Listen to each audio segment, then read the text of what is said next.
each of you balance your needs for your own comedy with political correctness? And how do you know when you've gone too far, or if you've ever gone too far?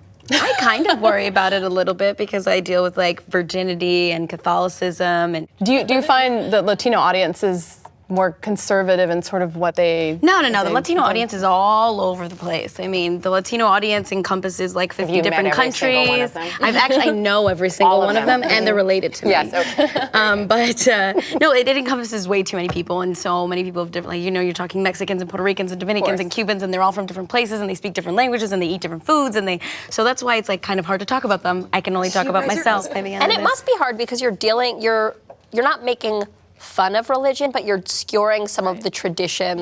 Yeah, it's nice. It's nice to like talk about, you know, things that are controversial. I really love the fact that I get to talk about virginity, and like we talked about abortion, about keeping, you know, pro-life and pro-choice. The really cool thing is that Jenny, my writer, she's brilliant, and she writes in a way that talks about social commentary without making judgment. And I think that's the fine line.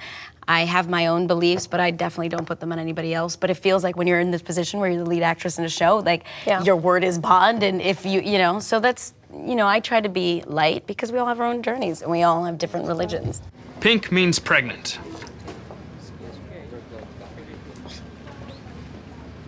But I've never had sex. Immaculata.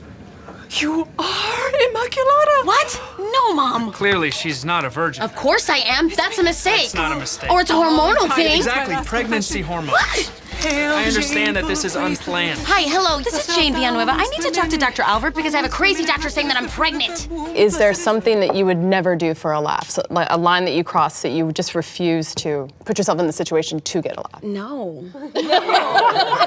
I'm a brown girl. I have to cross all the lines in order to just be known. No, but I think that I just recently gave birth on screen. Good job. There's a reason why nobody's in the room with you. Oh, yeah. Do you know what I'm saying? There's a reason why that should be like an alone thing. So I just gave birth in front of 30 grown men, and a young woman that I met that day was just right there in between my legs, and it was a very interesting experience because she was like, so, hi, my name's Julie, and I was like, hey, what's up, Julie? She's like, I'm gonna be your, OBGYN. Like, I'm like, congratulations, very excited to have you on the show. This is gonna be so fun. And they're like, okay, let's get rehearsal. So Julie just sit right in between her legs, and I have these nice Spanx. God, I love Spanx, and my big old belly, and my legs spread wide open. I probably should have showered that morning, but I was like, Julie, get right up in here. Get up in here, Julie, and put your arms on my thighs. I want you in here. Yeah. And she had no problem doing that. No, bare legs right And then in I was there. really upset that I decided that was a good idea.